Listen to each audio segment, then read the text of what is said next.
جس کی حضور صلی اللہ تعالی علیہ وآلہ وسلم نے تاکید فرمائی۔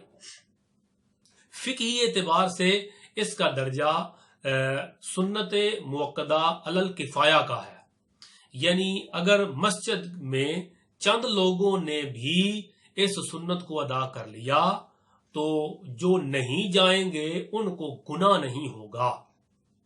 یہ سنت موقدہ علی الکفایہ ہے، یعنی اگر چند لوگ بھی تراویح جماعت کے ساتھ ادا کریں گے، نماز پڑھنا سنت موقدہ ہے اور با جماعت پڑھنا وہ سنت کفایہ ہے، یعنی چند لوگ بھی پڑھ لیں گے تو کفایت ہوگی، یعنی باقی لوگ گناہ گار نہیں ہوں گے۔ اب اس کی تاریخ پر، یعنی نماز تراویح کی تاریخ مختصراً عرض کروں تاکہ ہمیں اندازہ ہو جائے کہ دین اسلام کے اندر نماز تراویح کا سٹیٹس کیا ہے اور حضور علیہ الصلوۃ والسلام نے اسے کس طرح اختیار فرمایا۔ پہلی حدیث پاک، یہ حدیث پاک سنن ابو داود شریف، سنن نسائی، سنن ابن ماجہ کے اندر موجود ہے۔ حضرت ابو ذر غفاری روایت کرتے ہیں نماز تراویح کی تاریخ کے باب میں،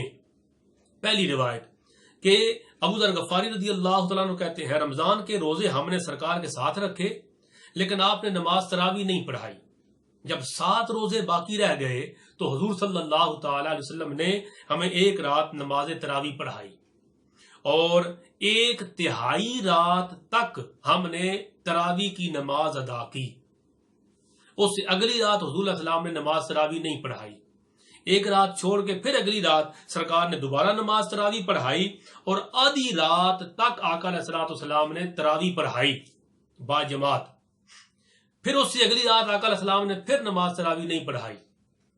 اور پھر ایک رات چھوڑ کر اگلی رات آقا علیہ السلام نے تیسری مرتبہ دوبارہ نماز تراویح پڑھائی اور ساری رات نماز تراویح پڑھائی۔ سحری کا وقت ہو گیا، حضرت ابو ذر غفاری فرماتے ہیں ہمیں یہ ڈر لگنے لگا کہ سحری کا وقت ختم نہ ہو جائے،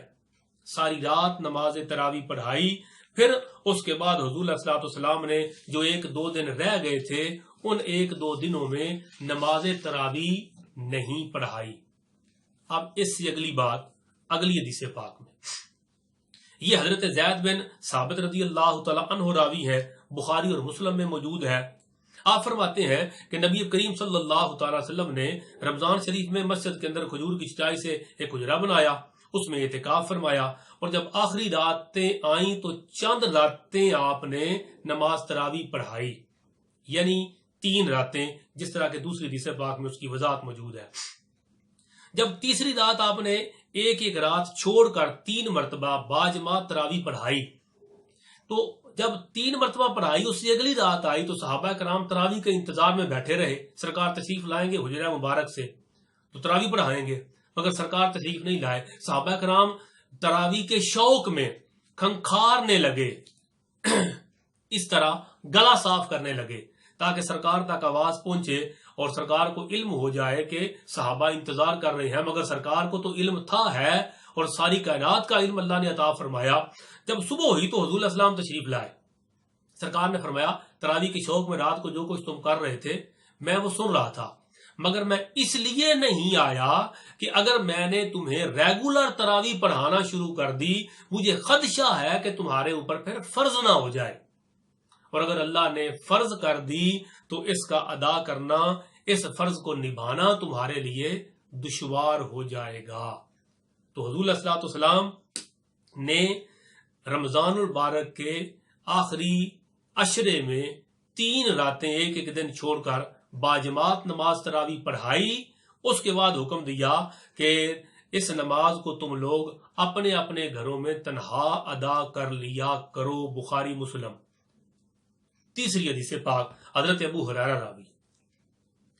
حضور علیہ الصلوۃ والسلام کی وفات ہوئی، یہ مسلم شریف میں ہے،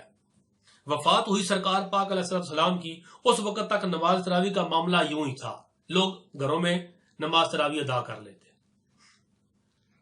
پھر کیا ہوا، حضرت ابوبکر صدیق کا دور آیا، سرکار کا وصال ہوا تو صدیق اکبر پاک کے دور میں بھی لوگ تراویح گھر میں ادا کرتے، کوئی مسجد میں ادا کرتا، کوئی 2 مل کے پڑھتے، کوئی 4 مل کے پڑھتے، کوئی گھر میں پڑھ لیتا۔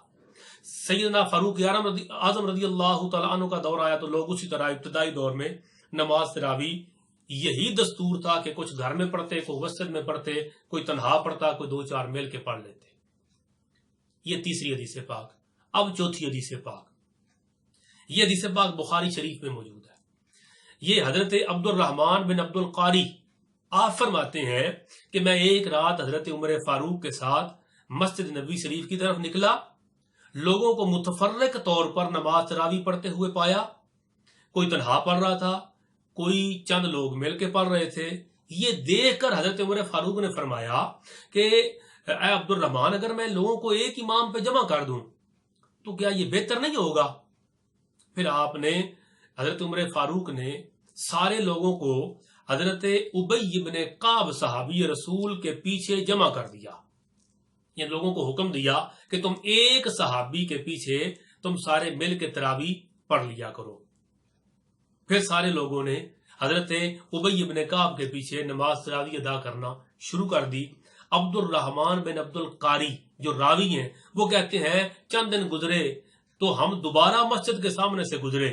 جب گزرے تو لوگ ایک امام کے پیچھے نماز تراویح ادا کر رہے تھے۔ یہ دیکھ کر حضرت عمر بن خطاب رضی اللہ تعالی عنہ نے ارشاد فرمایا نعمت البدعۃ ھذہ، کہ یہ بدعت کتنی اچھی ہے، یعنی یہ باجماعت تراویح پڑھنا یہ بدعت ہے اور یہ اچھی بدعت ہے۔ یہاں سے 2 باتیں معلوم ہوئی۔ پہلی بات یہ کہ ہر بدعت گمراہی نہیں ہوتی، جس طرح بعض لوگوں کا خیال ہے ہر بدعت گمراہی ہے اور ہر گمراہی دوزخ میں لے کے جائے گی، ایسا نہیں، بلکہ اس حدیث پاک کا مفہوم کچھ اور ہے۔ حضرت عمر بن خطاب فرماتے ہیں کہ نعمت البدعۃ ھذہ، یہ عمل بدعت ہے مگر ہے نعمت۔ تو کبھی بدعت نعمت بھی ہوتی ہے اور کبھی بدعت بری اور سیئہ بھی ہوتی ہے۔ جو بدعت اور نیا کام شریعت سے ٹکرائے وہ برا ہوتا ہے، اور جو نیا کام شریعت سے ٹکرائے نہ بلکہ اس کو تقویت دے وہ برا نہیں ہوتا، وہ حسنہ اور اچھا ہوتا ہے۔ دوسری بات یہ پتہ چلی کہ حضرت عمر فاروق رضی اللہ تعالیٰ عنہ نے جب دیکھا کہ سرکار کی اپنی خواہش مبارک تھی کہ لوگ باجماعت نماز تراویح ادا کریں، مگر لوگوں کی سہولت کے پیش نظر 3 مرتبہ باجماعت تراویح پڑھائی، پھر ترک کر دی کہ کہیں فرض نہ ہو جائے، اور اب سرکار کے وصال کے بعد تو دین میں کوئی چیز فرض یا واجب نہیں ہو سکتی، دین مکمل ہو گیا۔